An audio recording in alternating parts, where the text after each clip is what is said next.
जय हिंद फ्रेंड्स, आज के इस वीडियो में हम लोग आर्हेनियस इक्वेशंस के बारे में पढ़ेंगे। देखिए, आर्हेनियस इक्वेशन इसलिए ज़्यादा इम्पोर्टेंट है क्योंकि इसके थ्रू जो है एक्टिवेशन एनर्जी को डिफाइन किया गया है। सो फ्रेंड्स, आर्हेनियस इक्वेशन की हेल्प से हम लोग एक्टिवेशन एनर्जी डिफाइन कर सकते हैं। साथ ही साथ हम लोग यह जान सकते हैं कि what is the temperature dependence of the chemical reaction. Means we can or anybody can accurately explain with the help of Arrhenius equation the dependence of chemical reaction. Means any chemical reaction can be accurately explained by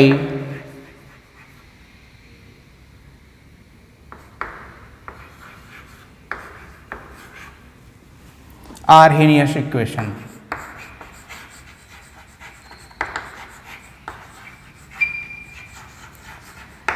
actually Arrhenius ने एक equation दिया और जिसकी help से हम लोग accurately यह पता कर सकते हैं कि टेम्परेचर पर इस रिएक्शन का क्या इफेक्ट पड़ेगा, मतलब टेम्परेचर बढ़ाने से रेट ऑफ रिएक्शन क्या होगा। सो फ्रेंड्स, देखिए हम लोग सीधे आते हैं आर्हेनियस के इक्वेशन पे कि आर्हेनियस का इक्वेशन क्या है। देखिए, सॉरी थोड़ा सा रफ कर दिया हम।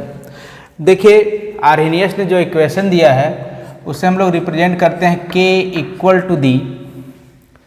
K क्या है, इसे हम लोग आर्हेनियस कांस्टेंट या रेट कांस्टेंट भी कहते हैं। A e to the power minus EA upon RT। This is the Arrhenius equation. यही क्या है, आर्हेनियस इक्वेशन है, जहाँ पर K क्या है, K को हम लोग रेट कांस्टेंट भी कहते हैं और इसको आर्हेनियस कांस्टेंट भी कहते हैं।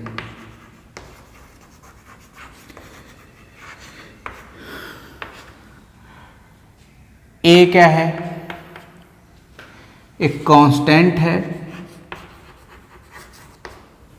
इसको हम लोग आर्हेनियस कांस्टेंट कहते हैं, आर्हेनियस कांस्टेंट, या इसे फ्रीक्वेंसी फैक्टर कहते हैं, आर्हेनियस फैक्टर भी कहते हैं। इसको यहाँ पे आर्हेनियस कांस्टेंट नहीं बल्कि आर्हेनियस फैक्टर कहते हैं और फ्रीक्वेंसी फैक्टर भी कहते हैं। यहाँ पे जो सबसे ज़्यादा इम्पोर्टेंट टॉपिक आया वो EA आया। EA जो है क्या है, ये एक्टिवेशन एनर्जी है। फ्रेंड्स, आर्हेनियस इक्वेशन का जो सबसे इम्पोर्टेंट टॉपिक है वो यही है, एक्टिवेशन एनर्जी। और R क्या है, R है gas constant, R gas constant है, और T जो है केल्विन टेम्परेचर है, मीन्स कि एब्सोल्यूट टेम्परेचर है।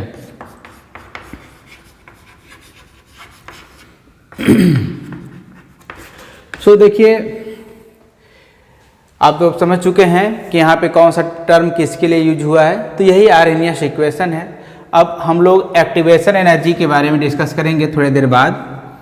पहले आर्हेनियस इक्वेशन को सॉल्व कर लेते हैं। फिलहाल आप एक्टिवेशन एनर्जी के बारे में जान चुके हैं, बहुत कुछ मैंने पिछले वीडियो में बताया था।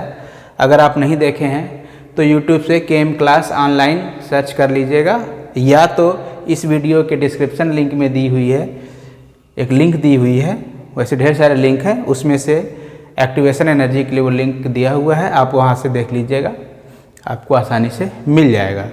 तो एक्टिवेशन एनर्जी क्या है कि एक्टिवेशन एनर्जी ये होता है कि जैसे देखिए कि कोई रिएक्टेंट है, यह मान लीजिए कि हम लोग ए है, सो ए से बी बन रहा है, ये रिएक्टेंट है और ये क्या है, प्रोडक्ट है।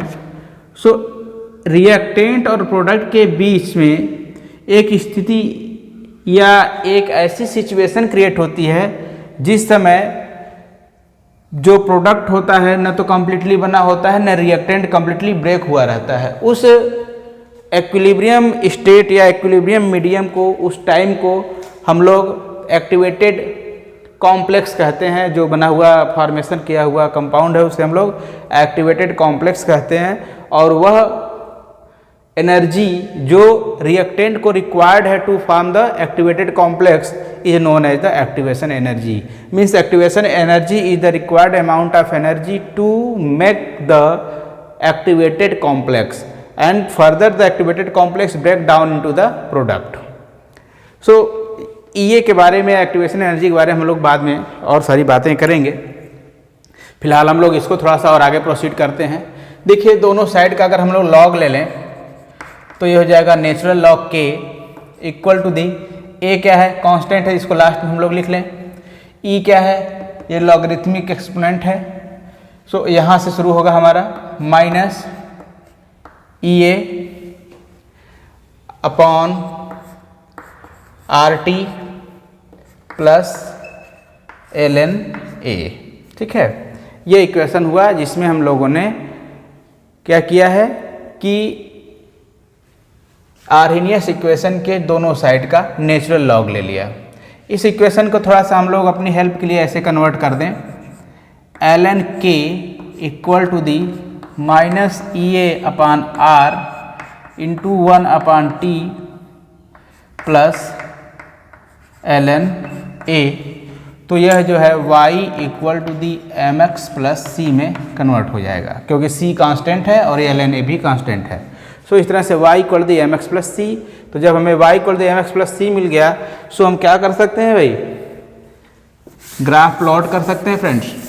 तो ग्राफ प्लॉट करने के लिए देखिए अच्छा सा तरीका यही है। सबसे पहले आप उसको क्या करिए, y equal to the M X plus C में कन्वर्ट कर लिया करिए। अब हमें एक्सिस मिल गया है y और x। देखिए हम बना रहे हैं एक्सिस, एक एक्सिस हो गया x और एक हो गया y। ये मान लीजिए x एक्सिस है ये, और ये क्या है, y एक्सिस है। तो x पर हम कौन लेंगे, 1 अपॉन टी ले लेंगे।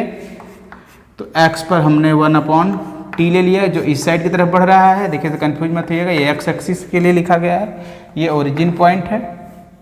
और y एक्सिस पर कौन आएगा, ln के आएगा। अब यह यम क्या है, यही स्लोप बनता है। तो यह क्या है, minus E A upon R है। माइनस का मतलब क्या हो गया, नेगेटिव हो गया। तो देखिए यह बना हमारा स्लोप, यह है slope equal to the minus E A upon R. ठीक है, यह कैसा स्लोप है, this is the negative slope. और ये देखिए इंटरसेप्ट, इस पॉइंट को हम लोग कहते हैं इंटरसेप्ट। एक्चुअली इंटरसेप्ट क्या होता है, जब स्लोप जो है एक्सिस को काट करके आगे बढ़ जाता है तो इस पॉइंट को हम लोग इंटरसेप्ट कहते हैं। और यह केस के बराबर है, एल एन ए के बराबर है, क्योंकि वहाँ से कांस्टेंट हो गया, अब यहाँ से कोई इफेक्ट नहीं पड़ रहा है। सो इस तरह से हम लोग ग्राफ प्लॉट कर लिए। तो ये बहुत ही इंपॉर्टेंट ग्राफ है आर्हेनियस इक्वेशन का, ये बहुत इंपॉर्टेंट ग्राफ है। पहली बार तो ये ध्यान दीजिए कि एल एन के वर्सेस 1 अपॉन टी, यह ग्राफ प्लॉट हुआ है। नेगेटिव स्लोप मिला हमको और जो स्लोप की वैल्यू है minus E A upon R है। सो फ्रेंड्स, उम्मीद करता हूँ आपको आ गया होगा क्लियर समझ में। कोई दिक्कत है तो कमेंट करिएगा। देखिए अब हम लोग आगे बढ़ते हैं, ठीक है। तो आप यहाँ तक नोट किए हैं, उसके आगे बढ़िए। देखिए अब हम लोग क्या करें कि दो अलग अलग टेम्परेचर ले लेते हैं, ठीक है। सो एट T1 एक टेम्परेचर है, पर्टिकुलर टेम्परेचर T1, तो उस समय यह एल एन क्या हो जाएगा, एल एन के हो जाएगा एट T1। ऐसे यहाँ इक्वल नहीं रहेगा, ऐसे डैश कर दीजिए, एट, चलिए ऐसे कर लीजिए, at T1 L N K1 equal to the minus E A, इस इक्वेशन से लीजिए, E A upon R T1 plus L N A, क्योंकि ये कांस्टेंट है तो ये चेंज नहीं होगा, और इसी तरह से एट T2, तो T2 पर क्या होगा, ये हो जाएगा ln K2 equal to the minus ये upon RT2 plus ln A, ln का मतलब नेचुरल लॉग A। अब हम यहाँ पे क्या कर दें कि ln K2 माइनस K1 कर दें, ln K2 minus ln K1। तो जब आप ln K2 को K1 से माइनस करेंगे तो क्या हो जाएगा, देखिए थोड़ा सा इक्वेशन को अपने हिसाब से कन्वर्ट कर लीजिएगा। तो ये हो जाएगा माइनस ये अपॉन RT1 कर लीजिए, तो ये माइनस में इधर हो जाएगा, और फिर माइनस ये अपॉन RT2, ये हो गया EA है यहाँ पे, EA अपॉन RT2। अब इसमें से कुछ कॉमन लिया जा सकता है ना, तो ये देखिए क्या लिया जा सकता है, ln K2 minus ln K1 equal to the, यहाँ से ले लीजिए कॉमन EA अपान R को, EA अपान R को कॉमन कर लीजिए, तब क्या हो जाएगा, तब ये हो जाएगा 1 अपॉन T1 और माइनस 1 अपॉन T2। अब क्या करिए कि T1, वैसे तो आपका क्वेश्चन यहीं से लग गया, इसको आप चाहें तो यहीं से न्यूमेरिकल सॉल्व करना शुरू कर देंगे, तो इसको आप ऐसे बॉक्स बना लीजिए, चाहे तो आप यहीं से सॉल्व कर सकते हैं, अदरवाइज इसको आगे बढ़ा दीजिए। तो थोड़ा सा और आगे प्रोसीड करते हैं, मैं इस ग्राफ को मिटा दूं।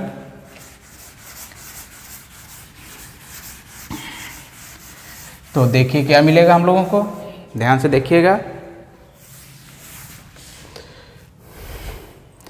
इसको आप ऐसे लिख सकते हैं ln, यहाँ से देखिए ln K2 minus ln K1, ठीक है, equal to the EA upon R। अब यहाँ पे हम लोग T1 और T2 का LCM ले लें, तो जब LCM ले लेंगे तो क्या होगा, LCM लेकर फिर पर मल्टीप्लाई करेंगे, तो यहाँ पे LCM आएगा T1 और T2 आएगा, इससे डिवाइड करेंगे तो इसमें बचेगा T2 और माइनस T1, ये बचेगा T2 माइनस T1। तो अब देखिए एक और समस्या है कि हम लोग जो है ln के फॉर्म में है, तो इसको हमें सॉल्व करने में थोड़ा दिक्कत आएगी। तो अब इसको आप लिख लो log K2 अपॉन K1, ठीक है, ऐसे कर लीजिए, log K2 upon K1 equal to the EA upon 2.303 R। ये 2.303 कहाँ से आया, ये नेचुरल लॉग को जब हम लोग लॉग बेस 10 में कन्वर्ट करते हैं तो आता है ना, वहीं से है ये। तो 2.303 R और T2 minus T1 upon T1 T2। सो देखिए यह एक ऐसा इक्वेशन है जिस इक्वेशन से हम लोग न्यूमेरिकल्स को सॉल्व करेंगे। वैसे इस इक्वेशन को भी आप यूज कर सकते हैं, कैसे वो देखिए। तो आप इसको लिख देंगे ऐसे ही, log K2 बाई K1, इस इक्वेशन को चेंज कर रहे हैं, तो K2 by K1 equal to दी ये हो जाएगा EA अपॉन 2.303 R, और यहाँ पे क्या है 1 upon T1 minus 1 upon T2। सो एक इक्वेशन ये मिला। इन दोनों इक्वेशन को आप न्यूमेरिकल सॉल्व करने के लिए यूज कर सकते हैं। आपको जो मेथड जो इजी समझ में आए आप उसको यूज करिए, चाहे इसको यूज करिए चाहे इसको यूज करिए, दोनों का आंसर सेम आएगा, कोई दिक्कत नहीं आएगी। तो इस तरह से फ्रेंड्स देखिए ये आर्हेनियस इक्वेशन का टॉपिक कंप्लीट होता है और इसमें कोई नई चीज़ नहीं है। तो कई बार जो है आपको एज आर्हेनियस इक्वेशन ही बस लिखने को आ जाएगा कि आर्हेनियस इक्वेशन लिखो, और कॉम्पिटिटिव एग्जाम्स में या एंट्रेंस टेस्ट में तो बहुत बार आर्हेनियस इक्वेशन और ग्राफ के बारे में पूछा जाता है। और इधर बीच 5 साल से आसपास हम देख रहे हैं कि एक्टिवेशन एनर्जी का न्यूमेरिकल पूछ दे रहा है, और बुक में आपके एनसीईआरटी बुक में भी न्यूमेरिकल दिया हुआ है, एक एग्जाम्पल दिया हुआ है जिसमें वो एक्टिवेशन एनर्जी को सॉल्व किया है, लेकिन थोड़ा सा आपको उसमें कैलकुलेशन में दिक्कत होती है क्योंकि वो अगले स्टेप पर सीधे चले गए हैं। तो बीच के स्टेप से मल्टीप्लाई या लॉग लेने का तरीका या इस इक्वेशन को कैसे हम न्यूमेरिकली सॉल्व करें, इसके स्टेप बाय स्टेप को अगर आप देखना चाहते हैं तो उसको हम आगे दिखाने जा रहे हैं। ठीक है, सो फ्रेंड्स, इसको पहले आप नोट कर लीजिए और मैं उस न्यूमेरिकल को लेकर आ रहा हूँ जो एक्टिवेशन एनर्जी कैलकुलेट करने के लिए है। लेकिन उसके पहले हम एक चीज़ आपको बताएं कि एक्टिवेशन एनर्जी जो होता है यह जो है कैटलिस्ट को भी एक्सप्लेन करता है। देखिए कैटलिसिस को यह कैसे एक्सप्लेन करता है उसको जान लीजिए पहले, फिर हम आगे न्यूमेरिकल वाले पॉइंट पर आते हैं, नहीं तो छूट जाएगा।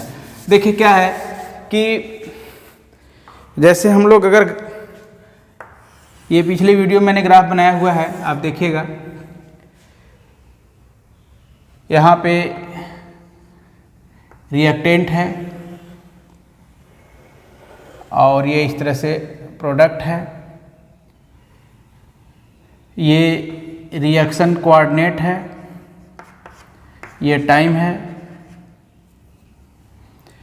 तो मान लीजिए कि यह जो है रिएक्टेंट है और यह कौन है, प्रोडक्ट है, और ये क्या है, ये है एक्टिवेटेड कॉम्प्लेक्स है। ठीक है, ये एक्टिवेटेड कॉम्प्लेक्स है और यह जो रिएक्टेंट्स है, ये रिएक्टेंट की एनर्जी, ये एनर्जी है, काइनेटिक एनर्जी इसको बोलते हैं, पोटेंशियल एनर्जी बोलते हैं, पोटेंशियल एनर्जी बोलते हैं और इसको रिएक्शन कोऑर्डिनेट कहते हैं।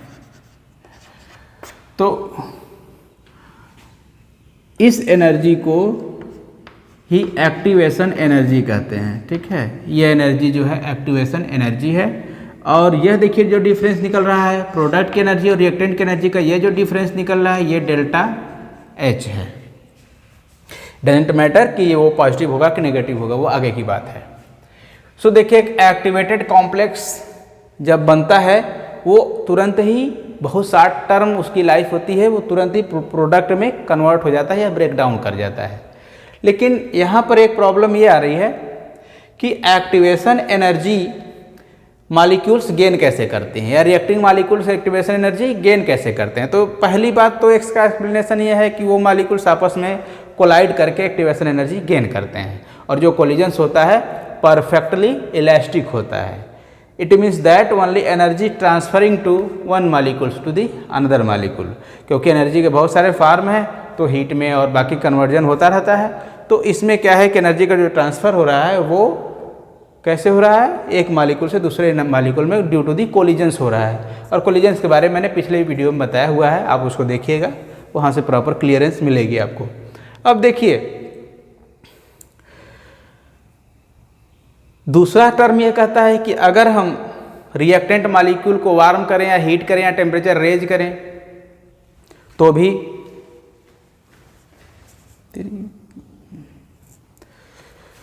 भी क्या होगा,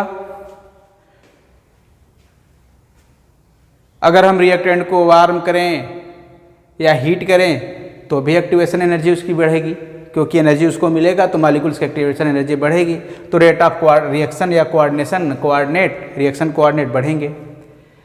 अब एक और चीज़ आता है जिसका नाम है कैटलिस्ट। ठीक है ना, कैटलिस्ट के बारे में भी एक्टिवेशन एनर्जी के थ्रू हम लोग एक्सप्लेन कर सकते हैं। कैटलिस्ट क्या करता है, देखिए कैटलिस्ट जब हम यूज कर लेंगे तब ये वाला ग्राफ मिल जाएगा। ठीक है, ये जो येलो कलर का है यह तब के केस में है, और यह देखिए एक्टिवेशन एनर्जी है और ये रिएक्टेंट में है। तो अब आप देखो यहाँ से ध्यान से भाई कि एक्टिवेशन एनर्जी में अब देखिए ये इतना क्या हो गया, ये गैप हो गया है ना, ये डेल्टा ये का गैप है। ये जो एनर्जी का गैप है, जब हम कैटलिस्ट प्रोवाइड कर देते हैं तो एक्टिवेशन एनर्जी की रिक्वायरमेंट कम हो जाती है। और ये देखिए कि कोऑर्डिनेट भी बढ़ गए, मतलब प्रोडक्ट रिएक्टेंट की अमाउंट भी बढ़ गई। तो ऐसा हुआ क्यों? ऐसा इसलिए हुआ कि कैटलिस्ट ने एक अल्टरनेट पाथवे दे दिया। क्या किया? कैटलिस्ट प्रोवाइड, यहाँ पे लिख लीजिएगा, catalyst provide alternate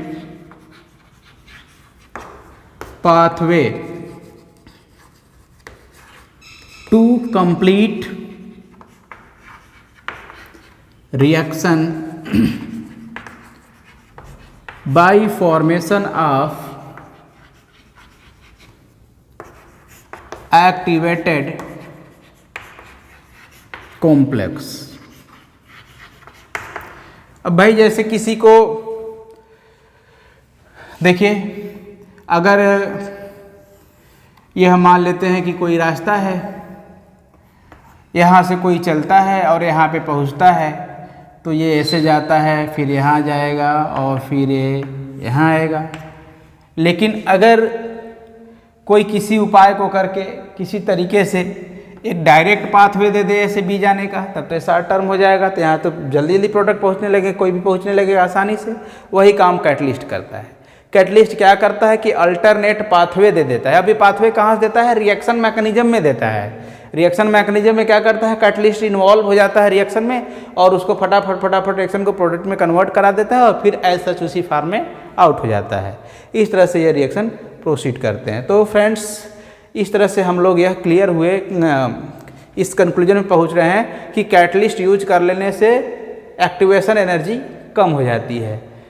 activation energy कम हो जाती है तो ज़्यादातर रिएक्टिंग मॉलिक्यूल्स एक्टिवेशन एनर्जी को गेन करने लगते हैं, आसानी से गेन करने लगते हैं, इसलिए फटाफट प्रोडक्ट में कन्वर्जन होने लगता है और रिएक्शन का रेट बढ़ जाता है। सो इस तरह से आर्हेनियस इक्वेशन टेम्परेचर को और कैटलिस्ट को एक्यूरेटली एक्सप्लेन करता है। अब जैसा मैं आपको बात कर रहा था कि न्यूमेरिकल्स की पॉइंट की आप व्यू से हम लोग बात कर लें, सो हम जो है अभी एक न्यूमेरिकल लेकर आ रहे हैं जो एक्टिवेशन एनर्जी पे बेस्ड है। ठीक है, इसको आप नोट करिए। ओके, तो देखिए फ्रेंड्स, यहाँ पर न्यूमेरिकल हम लेकर आए हैं। ये न्यूमेरिकल एनसीईआरटी बुक में दिया हुआ है। इसको हम लोग सॉल्व करने का तरीका देखेंगे और A to Z एक एक चीज़ को हम लोग अपने से सॉल्व करेंगे। आप भी अपने से करिए। देखिए, कुछ न्यूमेरिकल्स में ये होता है कि बुक अलग अलग तरीके से सॉल्व करते हैं, आंसर तो वहीं आएगा क्योंकि मेथड तो बदल नहीं जाएंगे, मेन प्रिंसिपल तो नहीं बदल जाएगा, पर कुछ मेथड्स अलग हो जाते हैं। तो मेथड्स को ध्यान में रखते हुए आप अपने हिसाब से सॉल्व किया करिए, आंसर आपका भी सही आएगा। फ्रेंड्स देखिए, इसमें क्या क्या दिया है और क्या पूछ रहा है, ये सब पहले हम लोग कैलकुलेट कर लेते हैं। कह रहा है कि the rate constant of reaction at 500 kelvin and 700 kelvin are this and this. तो ये दोनों क्या है? रेट कांस्टेंट है और ये दोनों क्या है? गिवन टेम्परेचर है। सो अगर हम लोग यहाँ से गिवन लिखना चाहें तो क्या लिखेंगे? ये 500 क्या है? ये T1 होगा, T1 इक्वल टू 500 केल्विन, और T2 क्या होगा तब? 700 केल्विन होगा। देखिए, एक तरफ से एक तरफ स्टेप वाइज सॉल्व करना शुरू कर रहे हैं हम लोग। तो ये 700 हो गया। फिर ये रेट कांस्टेंट कह रहा है रिस्पेक्टिवली, तो ये रेट कांस्टेंट इसका मतलब ये K1 है, तो K1 है 0.02 सेकेंड इनवर्स। ये सेकेंड इनवर्स है, ध्यान रखिएगा, 5 नहीं है, सेकेंड इनवर्स हो गया। और इस तरह से K2 भी क्या हो गया हमारे पास? 0.07 सेकेंड इनवर्स, ये K2 मिल गया। अब दो चीज़ मांग रहा है, EA को मांग रहा है, माने कि एक्टिवेशन एनर्जी को मांग रहा है, और A मांग रहा है, A क्या है? आरएनएस कांस्टेंट को मांग रहा है। तो दो चीज़ें मांग रहा है ये। सो फ्रेंड्स, अब हम लोग अगर समझ गए हैं आप कि क्या दिया हुआ है, क्या मांग रहा है, तो फिर आप आरएनएस इक्वेशन लिख लीजिए। तो आरएनएस इक्वेशन क्या होता है कि log K2 upon K1 equal to the, है ना, इक्वल टू दी क्या होता है? EA अपॉन 2.303 R अपॉन, तो 1 अपॉन T1 माइनस T2 करें, या फिर दूसरे वाले इक्वेशन को लिख लेते हैं हम लोग, T2 minus T1 upon T1 T2, ये ठीक है। ये इक्वेशन है आरएनएस का। अब बाकी क्या क्या चीज़ें दिया हुआ है उसको आप लोग फिल कर लीजिए पहले फटाफट। तो ये हो जाएगा log K2 है हमारे पास 0.7 बाई 0.02, फिर है इक्वल टू दी ये तो आस्किंग है, ये हो गया 2.303 इंटू आर। आर क्या है? गैस कांस्टेंट है, और गैस कांस्टेंट आर की वैल्यू 8 क्या होता है 318, ठीक है ना, 8.318 ये रख लीजिए। क्वेश्चन में दिया रहता है, नहीं दिया रहेगा तो भी आप इतना रखेंगे। और T2 कितना है 700 है, सॉरी यहाँ प्लस मल्टीप्लाई नहीं है माइनस है। और T1 कितना है 500 है, और डिवाइडेड बाई 500 इंटू 700 ये हो गया। अब देखिए पहले तो आपको यही मिल गया, परेशानी का कारण बनेगा, तो पहले इसी को सॉल्व कर लिया जाए, ठीक है। इसको हम अलग सॉल्व कर देते हैं उधर पे, चलो यहाँ पे करते हैं। तो ये हो जाएगा log 7/2 हो जाएगा ना। तो इसको आप ऐसे लिख सकते हो कि log 7 माइनस log 2। log 7 की वैल्यू मैंने बोला था कि log अप टू दी 7 आप याद रखें, तो log 7 की वैल्यू कितनी होती है 0.8451। वैसे हो सकता है एग्जाम में दिया रहे, लेकिन आप याद रखिए। और log 2 की वैल्यू आपको याद होगी 0.3010। अब इसको आप कर लीजिए माइनस, तो यहाँ से बचेगा 1, यहाँ से बचेगा 1, यहाँ से बचेगा 4, यहाँ से फिर बच गया 4, और ये बचा 8 में से 3 गया 5, 0.5441 ये आया। तो अब यहाँ पे हम लोग लिख देंगे 0.544, 1 हटा दीजिए, equal to the EA upon 2.303 into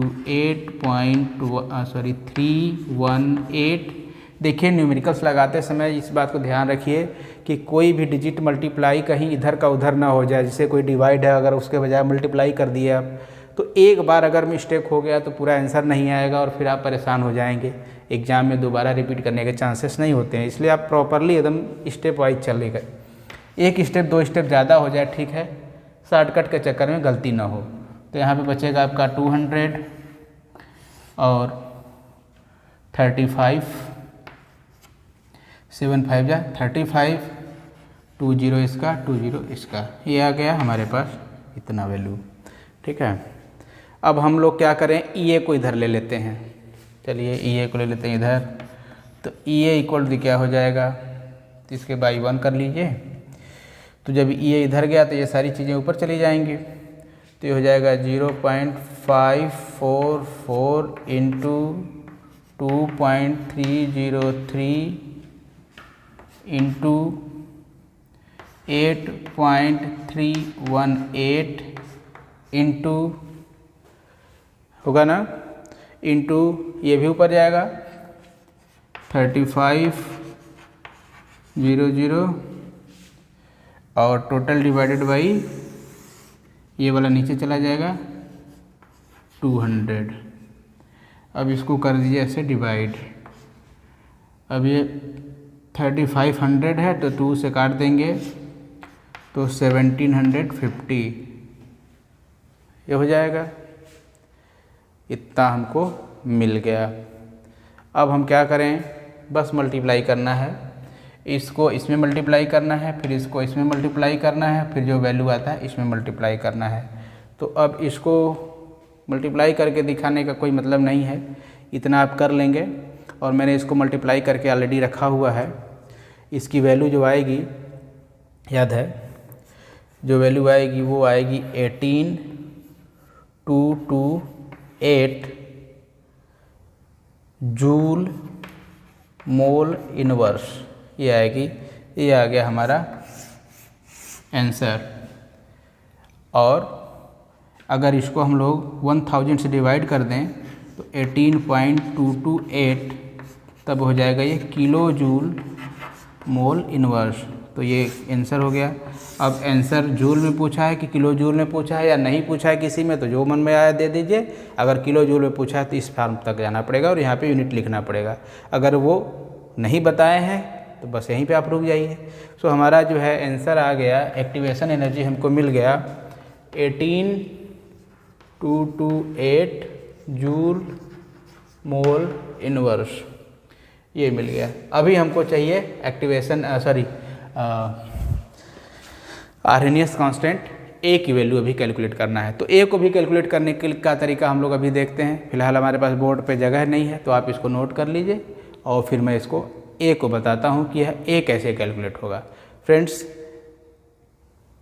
वैसे तो केयरफुली किया है, कहीं मिस्टेक होगा तो कमेंट करिएगा, होना नहीं चाहिए। देखिए यहाँ पे आप ध्यान दीजिएगा, ये log K2/K1 है ना, तो ये 7/2 बचेगा। अब इसको चाहे तो आप 2 से डिवाइड भी कर सकते हैं, 2 3 या 6 और 0.5 तो 3.5 और log 3.5 तब देखना पड़ेगा। बेटर है कि log 3 और log 2 का वैल्यू हमको मालूम है, 7 और 2 का वैल्यू मालूम है, तो दोनों के वैल्यूज को हमने माइनस किया। देखिए log 7 minus log 2, log m/n equal to the होता है m माइनस n, तो log m माइनस n, तो log 7 माइनस log 2। अब 7 की वैल्यू 8.451 होता है और इसका 3010 होता है, माइनस कर दिया तो ये आ गया। इस तरह से यहाँ पे सीधे हमने इतना लिख दिया, ये इसकी कोई ज़रूरत नहीं, हम तो अपने लगाते समय किए थे। अब E इक्वल टू ऐसे किया तो ये पूरा ऊपर चला गया और 200 से डिवाइड हो गया और फिर ये हमें आंसर मिल गया। तो ये मिल गया हमको एक्टिवेशन एनर्जी। अभी हमको चाहिए कैपिटल A, तो इसको नोट करिए फिर हम A बताते हैं। ओके, तो आइए हम लोग कैलकुलेट करते हैं A को। देखिए हम लोग जब ग्राफ प्लॉट कर रहे थे तो एक इक्वेशन लिखा था हमने। एक्चुअली आप आर्हेनियस इक्वेशन के कहीं से भी उठा करके A को कैलकुलेट कर सकते हैं, पर यहाँ से थोड़ा सा ईजी होगा इसलिए हम लोग उस इक्वेशन को वहाँ से ले रहे हैं। हमने इक्वेशन लिया था, देखिए क्या लिया था कि log K equal to the क्या था -EA upon 2.303 into R into 1/T था और log A था। इसी इक्वेशन से हम लोग चाहें तो आगे बढ़ सकते हैं। चलिए आगे बढ़ते हैं। देखिए फ्रेंड्स, अब यहाँ पे log K क्या है, रेट कांस्टेंट है। तो रेट कांस्टेंट दो अलग अलग टेम्परेचर पे है, एक 500 पर है और एक 700 पर है। तो 500 वाला ये है, 500 वाला रेट कांस्टेंट ये है और 700 वाला रेट कांस्टेंट ये है। तो जब हम लोग 500 वाला रेट कांस्टेंट लेंगे तो यहाँ पे K की जगह पे 500 वाला रेट कांस्टेंट लिखेंगे तो T की जगह पे 500 लिखेंगे। अदरवाइज अगर आप 700 वाला ले रहे हैं तो 700 का रेट कांस्टेंट लिखेंगे तो टेम्परेचर की जगह पे 700 लिखेंगे। सो इस बात को ध्यान रखिएगा बस। चाहे 500 पर ले लीजिए और चाहे तो 700 पर ले लीजिए। चलिए हम लोग 500 पर लेते हैं। तो यहाँ पे क्या है हमारे पास, वाइट से लिखते हैं, ये हमारे पास है log 0.02 है ना, इक्वल टू दी माइनस ये एक्टिवेशन एनर्जी हमने कैलकुलेट कर लिया है 1828 ये हो गया और डिवाइडेड बाई 2.303 इंटू R की वैल्यू फिर से लिख दीजिए 8.314 इंटू 1/T की जगह पे 500 1/T प्लस log A है, यहाँ पे प्लस है तो प्लस log A। अब देखिए पहले इतने को सॉल्व करिए आप। सो ये हमारे पास है log, इसको हम ऐसे लिख सकते हैं 2.0 इंटू 10 टू पावर -2 तो हो जाएगा -2 log 2 log बेस 10 पे 2। तो log 2 की वैल्यू कितनी आती है 0.3010 तो ये हो जाएगा -2 प्लस 0.3010, इसको माइनस कर दीजिए 2 में से तो ठीक है, 2 में से माइनस करिए तो 2 0 0 0 0.3010 माइनस किया तो यहाँ पे बचा 0 9 9 6 1.699 तो ये हो गया हमारे पास। देखिए यहाँ पे 1.6, अच्छा ये माइनस में है, ये -2 है तो ये माइनस में, तो -1.6, अच्छा यहाँ पे 8 होगा, 698 इक्वल्स टू दी, अभी क्या करें इसको लिख लेते हैं पहले, 18 8 डिवाइडेड बाई, इसको मल्टीप्लाई कर लीजिए पहले, 2.303 8.314 और 500 सब डिवाइड कर लीजिए, मल्टीप्लाई कर लीजिए, तो 9573 आएगा, 9573.5 इतना आएगा, प्लस log a आएगा। ठीक है, थोड़ा सा इसको मैं हटा देता हूँ, इसको नोट कर लिए हैं आप, तो मैं हटा दूँ, कर लीजिए।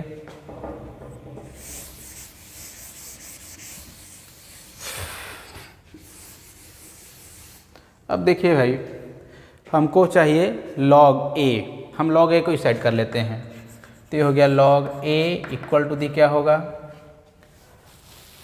अभी आपने इसको डिवाइड तो किया ही नहीं, तो अभी log a मत लिखिए, अभी एक स्टेप और बढ़ाइए, सॉरी, -1.698 इक्वल टू दी, इसको डिवाइड करना पड़ेगा,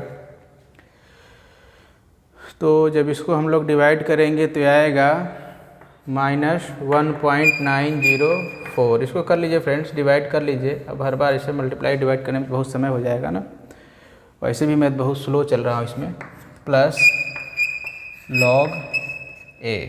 ठीक है बच्चों, अब हम log a इधर कर लेते हैं, तो हमारे पास ये बचेगा log a equal to the, देखिए हो गया पॉजिटिव, ये हो गया 1.904 माइनस 1.698, इसको माइनस कर लीजिए,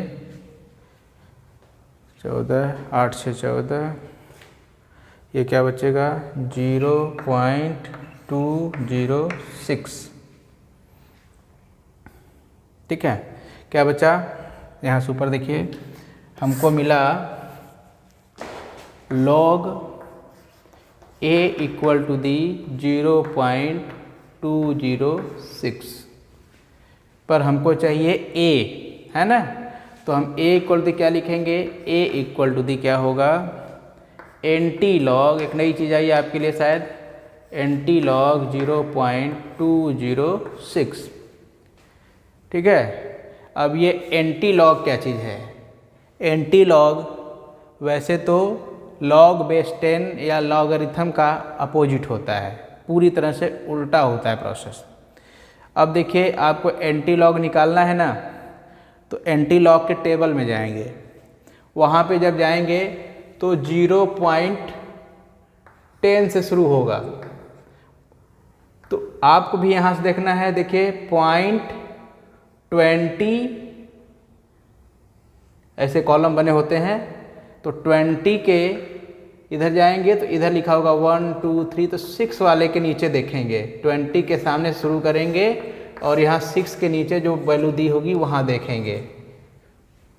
ठीक है, तो जब वहाँ पे आप देखेंगे तो वैल्यू आपको मिलेगी 1603, ये वैल्यू मिलेगी वहाँ पे, समथिंग XYZ। वैसे यहाँ पे, अब यहाँ पे जब 0 है तो जब लॉग लिया होगा तो 0 कब आएगा, जब 1 रहा होगा तो उसमें 1 बार करे होंगे तो 0 आया होगा, तो इसका मतलब कि जो डेसिमल पुट होगा, प्लेस होगा, वो 1 पॉइंट पे होगा, तो लेफ्ट साइड से पहले पोजीशन पे, तो 1 के बाद यहाँ पे डेसिमल लगा देंगे, तो 1.603 आ जाएगा, 1.603 आ जाएगा, यही A है, तो A इक्वल टू क्या हो गया 1.603। अभी बस एक काम इसमें और बचा है, वह क्या है, इसका यूनिट लिखना। तो देखिए जो रेट कांस्टेंट की यूनिट होती है वही यूनिट A की यूनिट होती है। A का मतलब क्या है, आर्हेनियस फैक्टर A की यूनिट रेट कांस्टेंट की यूनिट के इक्वल होती है, तो 1.603 सेकेंड इनवर्स, क्योंकि यहाँ पे जो यूनिट है, यहाँ पे सेकंड इनवर्स दिया हुआ है। सो इस तरह से फ्रेंड आपका न्यूमेरिकल सॉल्व होता है। तो वैसे मैं काफ़ी स्लो चला हूँ, आप चाहें तो इसको एक बार दो बार प्रैक्टिस करके इस तरह से जितने भी न्यूमेरिकल्स दिए हुए हैं एक्टिवेशन एनर्जी से आप उसको सॉल्व करिए। और आपके बुक में बहुत सारे एग्जाम्पल्स दिए हुए हैं। अगर आपको और न्यूमेरिकल की नीड है या ज़रूरत है या इच्छा है तो आप हमसे कमेंट करिए, हम आपको बताएंगे, कुछ और वीडियोज लेकर के आएंगे। ठीक है, तो आप इसको नोट कर लीजिए। अब देखिए, केमिकल काइनेटिक्स के लगभग मेरे ख्याल से ऑल टॉपिक्स डिस्कस हो चुके हैं और सभी के वीडियोज केम क्लास ऑनलाइन चैनल पे अवेलेबल हैं। अगर आप किसी को नहीं देख पाए हैं तो आप देख लीजिए। इस चैप्टर में मैंने न्यूमेरिकल पॉइंट ऑफ व्यू को बहुत केयर किया है और न्यूमेरिकल पॉइंट ऑफ व्यू से मैंने बहुत ही डिस्कशन किया है।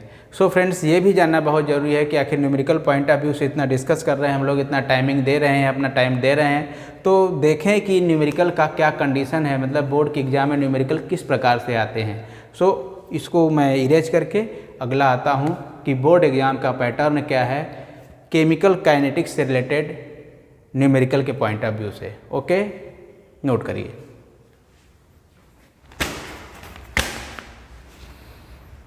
हेलो फ्रेंड्स, तो मैंने आपको कहा था कि हम लोग बोर्ड एग्ज़ाम की बात करेंगे केमिकल काइनेटिक्स से रिलेटेड हुए। देखिए, मेरे पास ये 2020 का 10+2 केमिस्ट्री का पेपर है। इसके कोड नंबर हैं, सेट 2 का पेपर है ये 56/3/2। इसका मतलब है कि इसके 3 सेट्स बने हुए हैं पेपर के, जिसमें से ये दूसरा सेट है और 56 इनका एक यूनिक कोड है। अब देखिए, पेपर का जो पैटर्न है आप ये देख रहे हैं, इसमें लेफ़्ट साइड में हिंदी लिखा हुआ है और राइट साइड में इंग्लिश में लिखा हुआ है। इसके पहले क्या होता था अभी तक कि 1 क्वेश्चन हिंदी देने के बाद उसके बाद तुरंत जो है इंग्लिश, फिर हिंदी, फिर इंग्लिश, ऐसे लिखा था, तो इसमें थोड़ी सी प्रॉब्लम आती थी। अब क्या कर दिए हैं कि 1 साइड 1 लैंग्वेज के लिए, मतलब हिंदी के लिए लेफ़्ट और इंग्लिश के लिए राइट ऑलरेडी रिजर्व्ड कर दिए। तो अब इससे क्या फ़ायदा होगा? इससे फ़ायदा ये होगा कि एग्ज़ाम्स में बच्चों को का कोई क्वेश्चन मिस नहीं होगा, अदरवाइज़ कभी कभार मिस हो जाता था। तो आइए हम लोग केमिकल काइनेटिक्स से न्यूमेरिकल की बात करते हैं। देखिए, इसमें सेक्शन दिए हुए हैं, क्वेश्चंस नंबर दिए हुए हैं। इसमें एक क्वेश्चन मिलेगा हमको 28 नंबर पे। ये देखिए फ्रेंड, ये 28 नंबर पे क्वेश्चन है जो न्यूमेरिकल है केमिकल काइनेटिक्स का। मैं दिखाना आपको ये चाह रहा हूँ कि 28 नंबर क्वेश्चन पेज नंबर 11 पे है। मैं पेज नंबर 12 पे आया तो इधर हिंदी लिखा हुआ है, फिर पेज नंबर 13 जो इंग्लिश सेक्शन का है, 13 पर 29 क्वेश्चन फिर आ गया एक न्यूमेरिकल है जो इलेक्ट्रोकेमिस्ट्री का है। मतलब यहाँ पे आप ध्यान से देखिए तो 28 का जो न्यूमेरिकल है उसके लिए किसी भी तरह का कोई भी ऑप्शन नहीं है और 29 के न्यूमेरिकल के लिए भी कोई भी ऑप्शन आपके पास नहीं है। तो अगर आप न्यूमेरिकल क्वेश्चन को छोड़ के चल रहे हैं तो देखिए 3 मार्क्स यहाँ से और 3 मार्क्स यहाँ से, 6 मार्क्स आपके तो यूँ ही निकल गए। इसलिए फ्रेंड्स, कभी भी न्यूमेरिकल पॉइंट ऑफ व्यू को छोड़ने की कोशिश नहीं करिए। आप न्यूमेरिकल लगाइए और आप लगा सकते हैं। इस चीज़ को आप पक्का गांठ बना लीजिए कि आप लगा सकते हैं, यू कैन डू। आपको ऐसा कोई प्रॉब्लम नहीं जो आपको ना आता हो। ये कोई मैटर नहीं है कि आप बायोलॉजी के सेक्शन से हैं, मैथ से हैं या दोनों पढ़ रहे हैं, इसका कोई मतलब नहीं है, क्योंकि इसके अंदर जो भी मैथमेटिक्स यूज हो रहा है वो आपके प्रीवियस लेवल के हैं, मतलब 1 to 5th कह लो कि अप टू 10th, इसके ऊपर का नहीं है। 9th 8th 9th तक के ही लेवल के होते हैं, तो इसको आप आसानी से सॉल्व कर सकते हैं। सो फ्रेंड्स, क्वेश्चन क्या है कि first order reaction is 40% complete in 80 minute. Calculate the value of rate constant in what time will the reaction be 90% completed as well as the given log values are there. So हम लोग आते हैं question के solution पे। देखिए, मैंने question को board पर भी लिख दिया है। देखिए, कह रहे हैं कि ये फर्स्ट ऑर्डर रिएक्शन, मैंने रिएक्शन क्या है, फर्स्ट ऑर्डर का रिएक्शन है, 40% कंप्लीट हो जाता है 80 मिनट में। टाइम क्या है, 80 मिनट है। तो calculate the value of rate constant, के को वैल्यू मांग रहा है और इन व्हाट टाइम द रिएक्शन भी 90%, तो 90% के लिए टाइम भी मांग रहा है। तो ये 3 मार्क्स का क्वेश्चन बनता है। देखिए, अगर आप पीछे के मेरे वीडियोस देखे हैं तो ये आप क्वेश्चन को 2 मिनट के अंदर लगाएंगे, ऐसा मुझे उम्मीद है। देखिए हम लोग लगाते हैं। तो फर्स्ट ऑर्डर रिएक्शन है, तो फर्स्ट ऑर्डर रिएक्शन के लिए rate constant K equal to क्या होता है 2.303 upon T log R initial upon R final. तो R इनिशियल क्या होता है A से लिखते हैं और R फाइनल क्या होता है A माइनस एक्स होता है। शुरू करिए 2.303 T कितना है, टाइम कितना है 80 मिनट का दिया हुआ है, लॉग इनिशियल। तो जब ये परसेंटेज में दे दे कहीं भी 100% दे दे 40% 30%, तो उसको आप पूरा मान लीजिए 100, तो 100 ये हो गया इनिशियल अमाउंट 100। और यहाँ पे एक मिस्टेक होने की चांस है, आप इसको 40 न लिख दीजिएगा। एक्चुअली यह जो 40% कंप्लीट हुआ है तो इनकम्प्लीट कंसंट्रेशन लिखना है हमको। तो इनकम्प्लीट कितना बचेगा 60, क्योंकि यहाँ पे हम 100 माइनस 40 करेंगे तो हमको 60 मिलेगा। यह A माइनस एक्स को इतना आप हमेशा ध्यान रखिएगा, क्योंकि यही मिस्टेक होने के चांस हो जाते हैं। यहाँ से अगर मिस्टेक हुआ तो पूरा मामला ख़त्म हो जाएगा। तो ये बचा 60। अब देखिए आप हमको क्या मिल गया लॉग 100/60। तो पहले इसको सॉल्व कर लीजिए। तो इसको सॉल्व करिए तो लॉग 10/6 बचेगा। और कुछ कर दें इसमें लॉग 10/6, तो बाकी तो आसान हो गया। लॉग 10 माइनस लॉग 6, 10 की वैल्यू तो 1 होती है, 1 माइनस लॉग 6 की वैल्यू दिया हुआ है 0.7782, माइनस किया तो हमारे पास बच गया 0. यहाँ से करिए तो 8.122 0.2218 ये मिल गया। अब इसको रख लीजिए तो ये हो जाएगा 2.303/80 इंटू 0.2218। इसको मल्टीप्लाई कर लीजिए। तो जब इसको मल्टीप्लाई करेंगे आप तो ये आएगा 2 2 जा 4 आता है ना, तो 0.5। अब देखिए जब आपके पास एकदम टाइम ना हो तो आप क्या करेंगे 2 2 जा 4 और 2 3 जा 6, इसका मतलब कि 4 से थोड़ा सा ज़्यादा आएगा तो 5।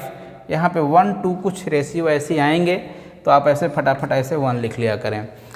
अगर टाइमिंग है तो एक्यूरेट लगाइए, अदरवाइज जो है इस तरह से हम एक आइडियल लेके चलते हैं, क्योंकि यहाँ 2 है, यहाँ पे 2 है और ये डेसिमल पॉइंट 4 है तो ये 2 पॉइंट हो जाएगा। तो इस तरह से जो है 2 2 जा 4 तो बहुत ज़्यादा जाएगा तो यहाँ 5 हो जाएगा। तो आंसर हमारा नियरली आएगा, नॉट एक्यूरेट आएगा पर आंसर आएगा।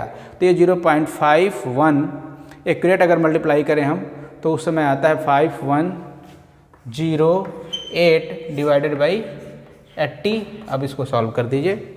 जब इसको आप 80 से डिवाइड कर देंगे तो ये आता है 0.00638, क्योंकि ये रेट कांस्टेंट है, चल रहा है किसमें मिनट में, तो ये हो जाएगा मिनट इनवर्स, क्योंकि फर्स्ट ऑर्डर है। सो इस तरह से ये आ गया आंसर। अब इसने और क्या मांगा है, इसने और मांगा है हमसे कि कितने टाइम पर ये 90% कंप्लीट होगा। तो उसको भी देखते हैं। तो t इक्वल कर लेंगे। तो देखिए फ्रेंड्स t इक्वल कर लेंगे तो क्या हो जाएगा, ये t equal to the 2.303/k log वही r initial upon r final. इस बार हम लोग यहाँ पे लिखेंगे 2.303 अपॉन k की वैल्यू ये है तो 0.003। देखो ये 3 और 8 है तो इसको हम 4 लिख लेते हैं, 6 है यहाँ पे, सॉरी 6 8 है ना, तो 8 को हम लोग जो है ओवरऑल कर लेते हैं और 6 4 कर लेते हैं इसको। लॉग 100 डिवाइडेड बाई, अब कह रहा है 90% कम्प्लीटेड ना, तो 90% कम्प्लीटेड मतलब इनकम्प्लीट कब कितना रह जाएगा 10, तो 10 हो गया। तो हमें मिल गया 2.303/0.0064 इंटू लॉग 10 और लॉग 10 की वैल्यू 1, इसका मतलब हो गया 2.303/0.0064 इंटू 1। वेरी गुड, लगाते जाइए बच्चों, मेरे साथ साथ प्रोसीड करिए, फटाफट लगाते जाइए। जब डिवाइड करेंगे तो आ जाएगा, लगाइए डिवाइड करिए 359.8 टाइम चल रहा है ना, तो मिनट ये हो गया। यही आपका आंसर है, यही आपका आंसर है। 360 भी आ सकता है, 58 पॉइंट समथिंग भी आ सकता है, या 59.12 कुछ आ सकता है, पर ये 35 नहीं बदलेगा। 358 से लेकर के 60 तक आंसर आएंगे। क्यों ऐसा वेरिएशन आएगा? क्योंकि ये जो डेसिमल्स हैं, ये जो पॉइंट हैं, यहाँ पे अगर मल्टीप्लाई करने में हम थोड़ा सा इधर उधर कर लेते हैं, या एवरेज कर लें, कहीं भी ओवरऑल कर लें, राउंड अप कर लें, तो वैल्यू चेंज हो जाते हैं। सो फ्रेंड्स, इस तरह से देखिए तो न्यूमेरिकल्स कितने आसानी से लगने लगे हैं। अगर वास्तव में आपको न्यूमेरिकल लगाने में थोड़ी सी इजी हुआ है तो कमेंट करिए, कुछ बताइए, आप शांत न रहिए ताकि हम आगे बढ़ाएं। और इसमें अगर बस इतना पर ही क्लोज करना चाह रहे हैं तो भी बताइए, कुछ और न्यूमेरिकल या कुछ और तरीके के न्यूमेरिकल। अभी तो हम लोग एकदम सिंपल तरीके से चल रहे हैं। अभी हमको एनसीईआरटी के न्यूमेरिकल्स बहुत सारे हैं जो एग्जाम पॉइंट ऑफ व्यू से और बुक में एक्सरसाइज में दिए हुए हैं, उसको हम लोग सॉल्व करेंगे। तो तब तक के लिए अपनी पढ़ाई जारी रखिए, अगली वीडियो जल्दी ही आएगी। Thank you. जय हिंद, जय भारत।